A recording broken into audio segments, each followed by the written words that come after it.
Welcome to Silver Story Lab, and get ready, because a new story begins now. The flight landed 40 minutes early, and Buddy Norris took it as a sign, not of anything good or bad, just the universe offering him a little extra time. He'd been in Seattle for 4 days shooting B-roll footage for a documentary on wrongful convictions, and he was tired in the way that only bad hotel pillows and fluorescent interview rooms could make a person tired. He didn't text Leah that he was landing. He thought he'd surprise her. He almost smiled about that later. He used his key quietly because the neighborhood slept early, not because he suspected anything. The house was the same house it always was. Colonial, cream shutters, the magnolia tree in the yard that Leah had planted the year Kayla was born. A good house.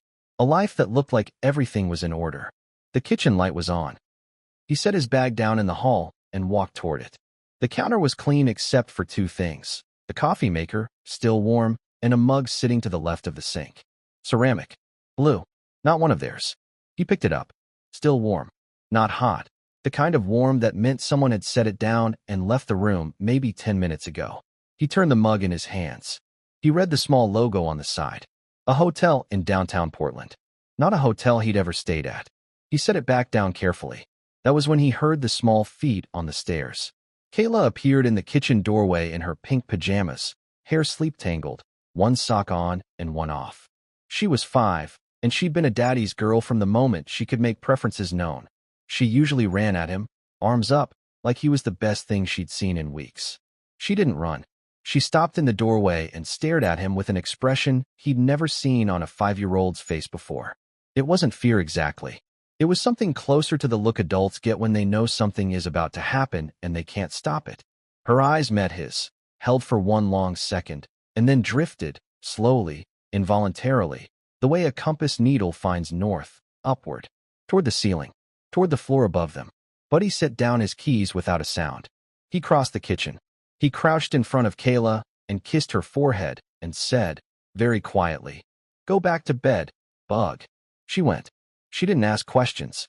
Maybe she was too young to know why, or maybe some part of her already understood everything and just needed permission to leave the room. He took the stairs one at a time. The bedroom door was cracked, 4, maybe 5 inches. The light inside was low. He stood in the hallway for one full second and looked through the gap, and what he saw clarified everything about the last 4 days, the last several months, maybe longer than that. His wife was not alone. He recognized the man's jacket on the chair. He'd seen it 100 times. He pulled the bedroom door closed, gently, silently, the same way he'd come in, and walked back downstairs, picked up the blue hotel mug, and sat down at the kitchen table. He didn't feel the thing he expected to feel. He felt something colder and more architectural than that, like a structural engineer looking at a wall and understanding, for the first time, exactly which load-bearing element had been removed. He sat there for 17 minutes. Then he picked up his bag, walked back to his car, drove to a hotel 6 blocks away, and booked a room. He slept. Soundly, actually, which surprised him later, but shouldn't have. Buddy Norris had been making documentary films for 11 years. He started in broadcast news, spent 3 years covering conflict zones in a press vest and a borrowed satellite phone, and came home with 2 things: a sensitivity to when people were lying and a complete intolerance for situations he couldn't eventually understand.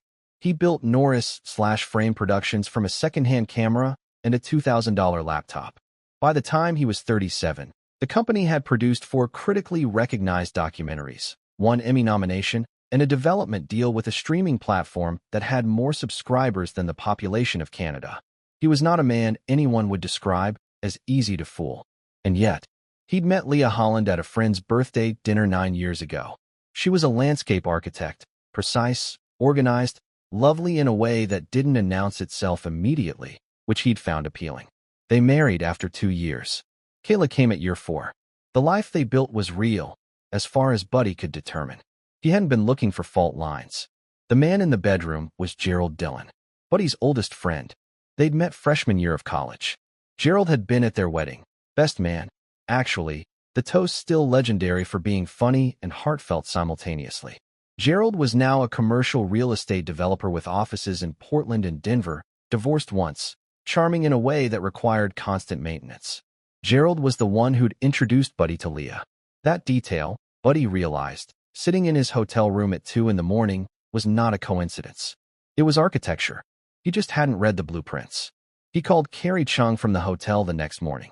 Carrie had been his producing partner for 7 years, small, relentless, professionally paranoid in the way that made her exceptional at her job. She answered on the second ring, which meant she was already at her desk. "You're not supposed to be back until Thursday," she said. "Plans changed," he said. "I need a favor. Off the books, completely quiet.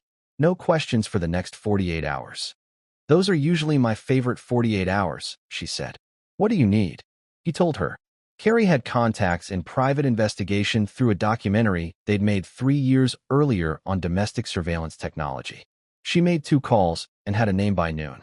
The investigator was a former county detective named Deb Lim, efficient, discreet, expensive, worth every dollar. Buddy met Deb at a coffee shop near the waterfront and laid out exactly what he needed: duration, frequency, and whether anyone else was involved in whatever was happening. He was precise and unemotional about it, which Deb later told Carrie was the rarest combination she'd encountered in 20 years of this work. "Most people come in here a mess," Deb told Carrie later. "He came in like he was casting a documentary. It was unsettling." Buddy had always believed that grief was most useful when it was stored somewhere cool and dark and accessed deliberately, not when it was leaking all over the floor where you needed to walk. He went back to the hotel and called Leah. Told her his flight got delayed. He'd be back tomorrow. She said she missed him. Her voice was exactly what it always was. He said he missed her too. Deb Lim delivered her first report in 6 days, and it was thorough. The affair had been ongoing for approximately 9 months. Gerald and Leah met on average twice a week, usually during windows Buddy was traveling for work. Lee's production of Buddy's travel schedule to Gerald went back at least a year. She'd been forwarding his itinerary emails to Gerald's personal account with a subject line that simply read schedule. Gerald's involvement wasn't casual or impulsive.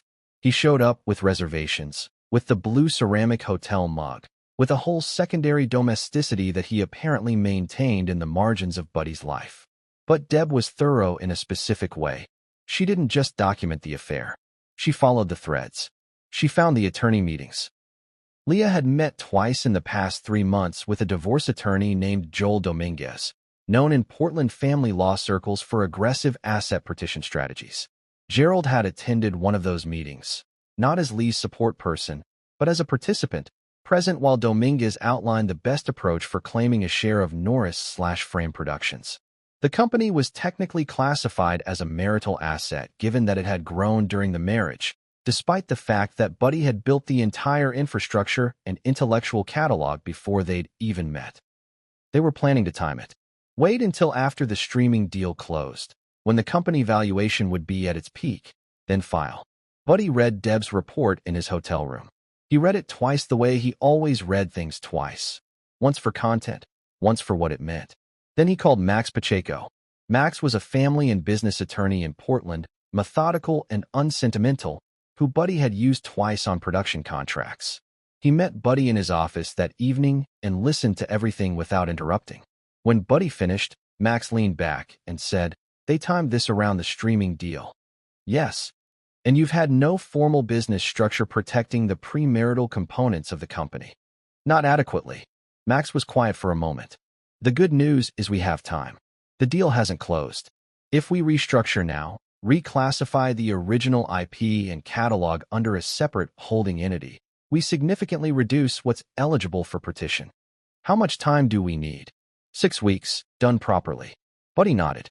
"Then we have 5 weeks and 4 days before I walk back into that house." Max blinked. "You haven't gone home?" "I've been going home every evening. Dinner, bath time for Kayla, television." He paused. "Then I go back to the hotel and sleep." Max stared at him. "For how long?" 8 days. You've been living in a hotel for 8 days and having dinner at home every night. Is that relevant to the legal work?" Buddy asked pleasantly. Max went back to his notes. The performance wasn't enjoyable, but Buddy was good at it. 11 years of sitting across from people who were performing for cameras had taught him more about the architecture of lying than most people learned in a lifetime. He could see the construction of it now in real time. The specific warmth Leah deployed after his fictional delayed flight, the the slight overcompensation in her attention, the way she steered conversation away from anything involving Gerald. Gerald texted him on a Tuesday. "Hey man, Portland next week? Grab dinner?" Buddy replied, "Absolutely. Miss you, brother." He let that sit for a moment after hitting send. Then he put his phone down and went to watch Kayla draw horses at the kitchen table. Kayla had been different with him since the night he came home. Not obviously. She was 5. She had the emotional vocabulary of a 5-year-old. But she sat closer to him than usual. She asked him more often if he was staying home tonight. Once, when he was putting her to bed, she held his wrist with both hands and didn't let go until he sat beside her for 20 minutes. He wasn't going to lose his daughter. That was the center of everything. Not the company, not the money, not Gerald Dillon's face. Kayla was the load-bearing element, and he knew it. Carrie and Deb turned out to be the right combination for the second phase of the plan, Carrie for logistics and Deb for execution.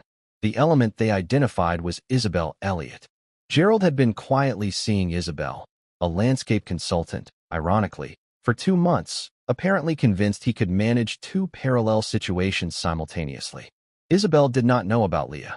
Isabel also did not know that Gerald had been present at a divorce attorney meeting specifically designed to extract financial assets from his supposed best friend. Deb's documentation of Gerald and Isabel's relationship was clean and verifiable. Buddy authorized its careful delivery to Isabel through a mutual professional contact.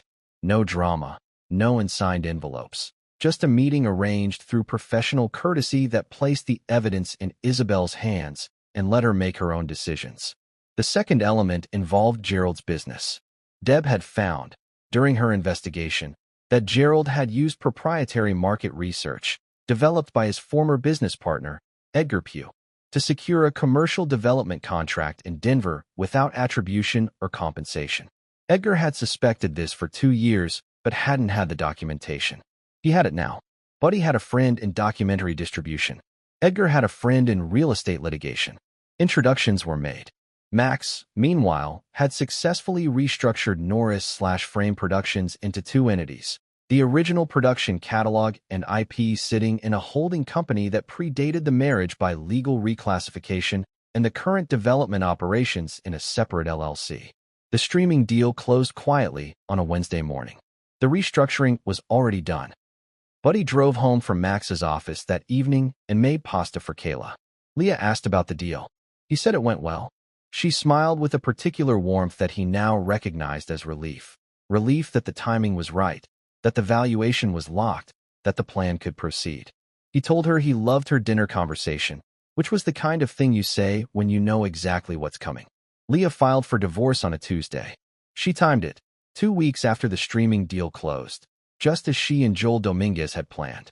She had Gerald's moral support if not his physical presence, and Dominguez filed an aggressive petition claim against Norris/Frame Productions within the same motion. Buddy received the papers at 9 in the morning. He called Max at 9:15. "Ready?" Max said. The response filing hit Dominguez's office by noon. The restructuring documentation was clean, time-stamped, and legally airtight. The premarital IP holding company was established fact. What remained eligible for petition was, by Max's calculation, roughly 18% of what Dominguez had targeted. Dominguez called Max that afternoon, and the conversation, by Max's account, was a man discovering that the floor he was standing on was not where he thought it was. Leah called Buddy that same evening, not through attorneys, directly, which told him she hadn't expected this. "The company," she started, "was restructured 6 weeks ago," Buddy said, "which my attorney can walk you through in detail." Silence. The streaming deal. Closed. Into the holding entity. Not a marital asset. Longer silence. "Buddy." Her voice shifted into something she'd always been good at. A register of vulnerability that he had once found genuinely moving. "We should talk about this. Like adults." "We are talking," he said. "And I agree.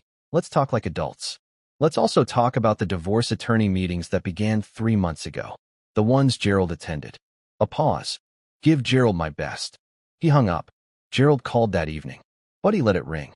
Gerald texted, "Kirk, man, I think there's been a misunderstanding," and then caught himself and texted again, "Buddy, I need to talk to you."